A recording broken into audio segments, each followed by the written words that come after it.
अस्सलामुअलैकुम बिस्मिल्लाहिर्रहमानिर्रहीम। आज हमने पंजाब पब्लिक सर्विस कमीशन के 2015 के जो टेस्ट हुआ था लेक्चरर का, उसका पेपर सॉल्व करना है हमने।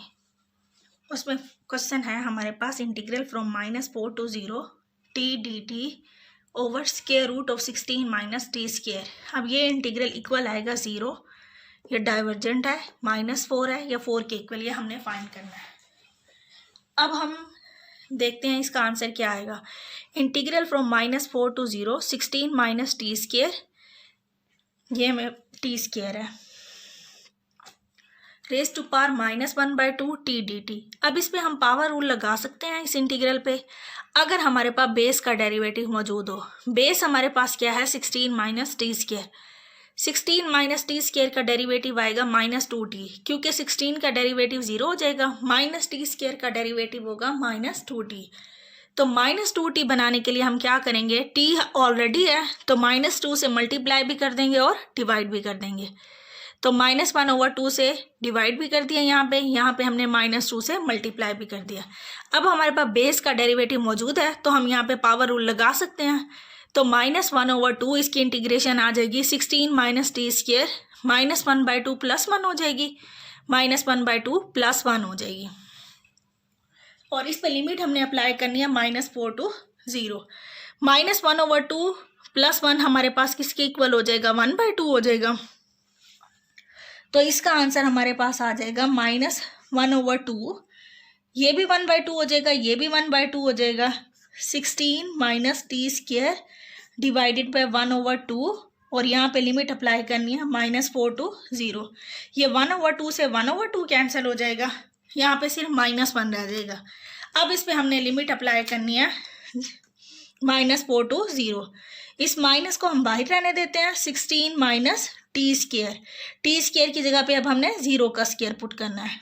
फिर हमने लोअर लिमिट पुट करनी है 16 - -4 का स्क्वायर। तो यहाँ पे हमारे पास 0 है, 16 का स्क्वायर रूट हमारे पास इसके इक्वल आएगा, 4 के इक्वल आएगा। यहाँ पे 16 का स्क्वायर ही बनेगा, ये हमारे पास 4 आ रहा है इसका आंसर, और 16 - 16 का स्क्वायर 0 हो जाएगा, तो ये 0 आ रहा है। तो इसका आंसर हमारे पास किसके इक्वल आ रहा है, -4। तो इसका हमारे पास जो ऑप्शन सी है वो करेक्ट है। अब नेक्स्ट क्वेश्चन था, the period of the function a cos ωt plus b sin ωt is equal to. अब हमने ये फाइंड करना है कि इसका पीरियड हमारे पास किसके इक्वल आ रहा है, और ये हमारे पास ऑप्शन गिवन है। इसमें सी ऑप्शन इन्होंने 2 टाइम्स दिया हुआ है। फर्स्ट ऑप्शन है ω/2π, 2π ओमेगा, ω/2π, 2π/ω। पीरियड हम कैसे फाइंड करते हैं,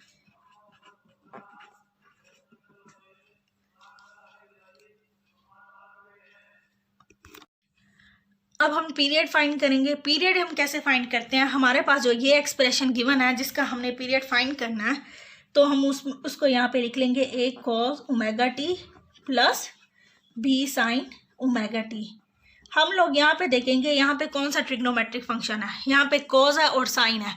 cos और sin का जो पीरियड होता है, फंडामेंटल पीरियड होता है, वो हमें पता है, वो 2π होता है। तो हमने क्या करना है, ये जो इनके एंगल्स हैं इनमें वही पीरियड ऐड कर देना है। तो ये हमारे पास बन जाएगा a cos ωt में हम ऐड कर देंगे 2π। यहाँ पे इसी तरह से, बिल्कुल इसी तरह से साइन में भी ऐड कर देंगे ωt प्लस 2π। अब यहाँ पे हमने क्या करना होता है, ये जो t है उसका जो कोफिशिएंट है वो 1 करना होता है, यानी यहाँ से मैंने ओमेगा को रिमूव करना है।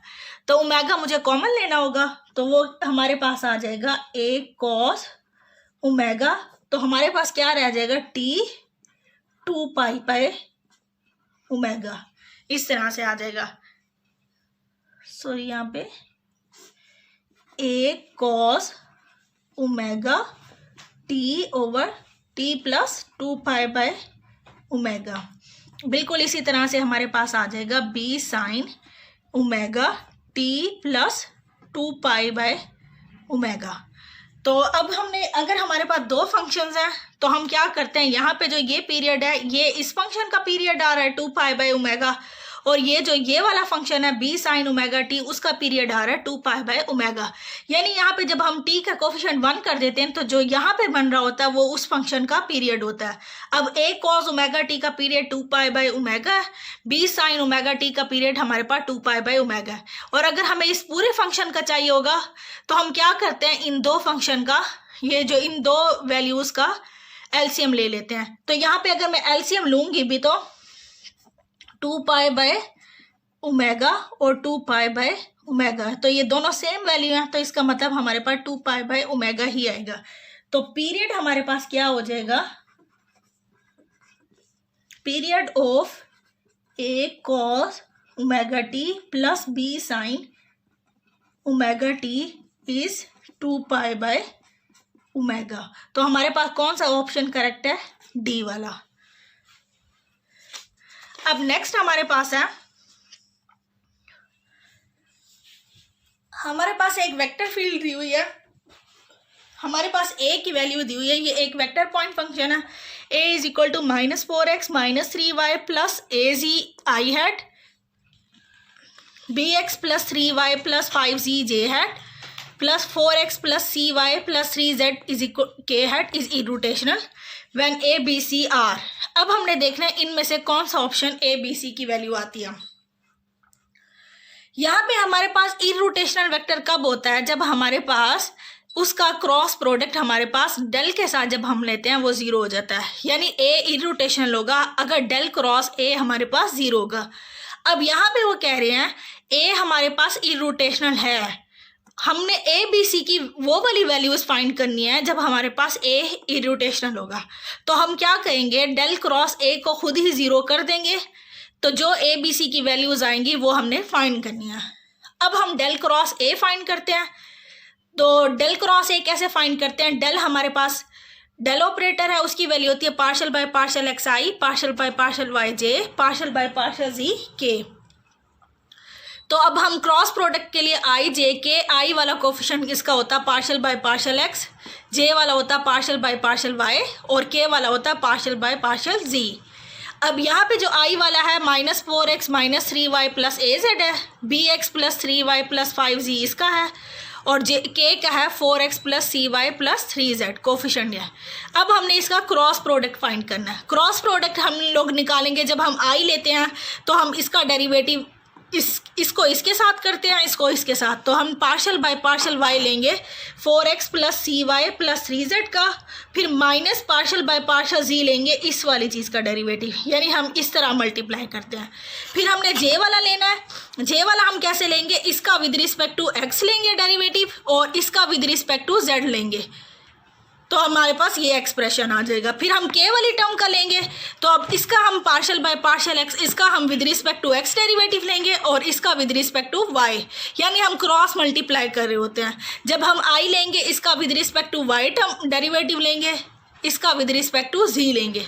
फिर जब हम जे लेंगे तो इस टर्म का विद रिस्पेक्ट टू एक्स लेंगे और इसका विद रिस्पेक्ट टू जी, और जब हम के वाली टर्म लेंगे इसका विद रिस्पेक्ट टू एक्स और इसका विद रिस्पेक्ट टू वाई। तो ये हमारे पास जीरो वेक्टर था इस साइड पे, क्योंकि जब हम क्रॉस प्रोडक्ट लेते हैं तो हमारे पास राइट साइड पे वेक्टर ही आता है। तो अब यहाँ पे हम 3 डायमेंशनल ले रहे हैं तो हमारे पास 0 0, इस जीरो वेक्टर की वैल्यू आ जाएगी 0 0 0।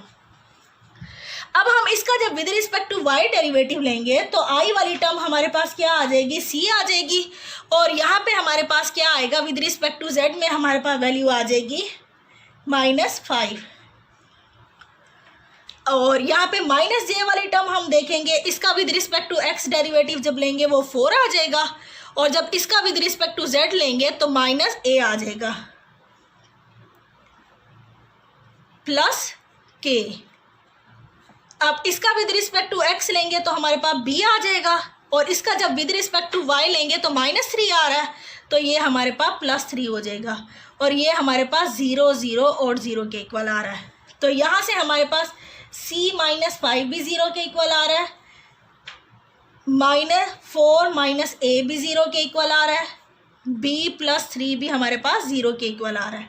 तो यहाँ से c की वैल्यू हमारे पास 5 आ रही है, 4 ये यानी कि i वाला i के इक्वल होगा, वो भी 0 है, j वाला कोफिशिएंट j के इक्वल होगा और k वाला k।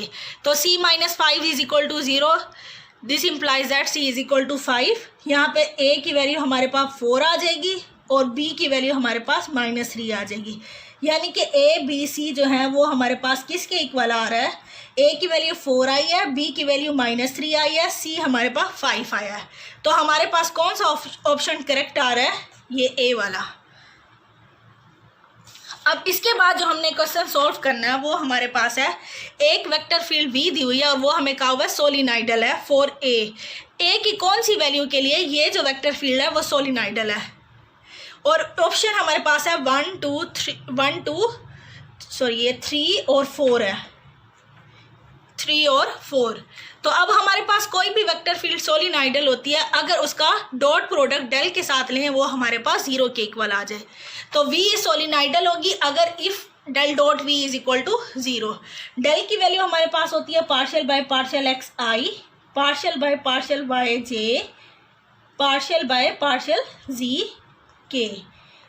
इसका डॉट प्रोडक्ट हमने लेना है इस वेक्टर फील्ड के साथ, -4x -6y + 3z i hat, -2x + y -5z j hat, 5x + 6y + az k hat.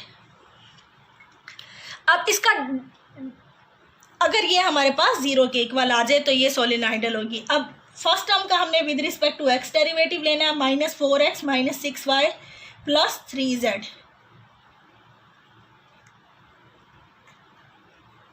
फिर पार्शियल बाय पार्शियल y हमने लेना है इस टर्म का, -2x + y -5z। और पार्शियल बाय पार्शियल z हमने लेना है 5x + 6y + az का, और ये हमारे पास 0 के इक्वल है। यहाँ से x से लेंगे तो -4x का ही ले सकते हैं, -4 क्योंकि ये पार्शियल डेरिवेटिव है, -4 आ जाएगा आंसर।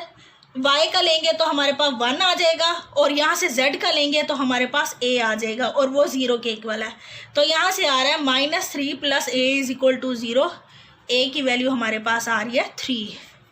तो हमारे पास ऑप्शन सी करेक्ट है, उसकी वैल्यू 3 आ रही है।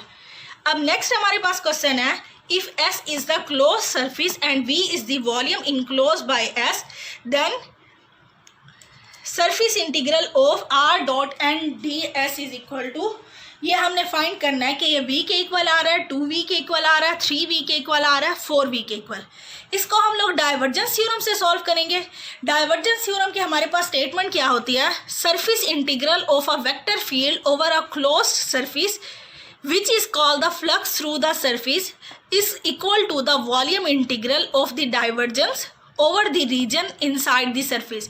यानी सरफेस इंटीग्रल अगर हमारे पास इस वेक्टर फील्ड A का होगा जिसको हम कहते हैं फ्लक्स थ्रू द सरफेस, ये हमारे पास फ्लक्स है थ्रू दी सरफेस, तो ये हमारे पास इक्वल किसके इक्वल होता है, volume integral of divergence of this vector field. यानी कि यहाँ पे जो वेक्टर n के साथ डॉट प्रोडक्ट में आ रहा है a, वो इक्वल ये सरफेस इंटीग्रल वॉल्यूम इंटीग्रल में चेंज हो जाएगा, और यहाँ से ये जो a है उसका डाइवर्जेंस आ जाता है। डाइवर्जेंस थ्योरम हम क्यों यूज़ करते हैं, हम सरफेस इंटीग्रल को वॉल्यूम इंटीग्रल में चेंज करने के लिए।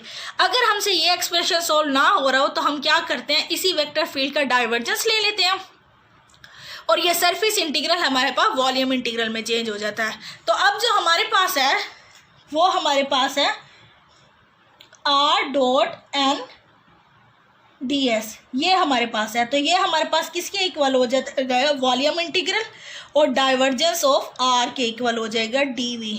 अब r हमारे पास पोजीशन वेक्टर होता है, उसकी वैल्यू हमारे पास होती है xi yj प्लस zk।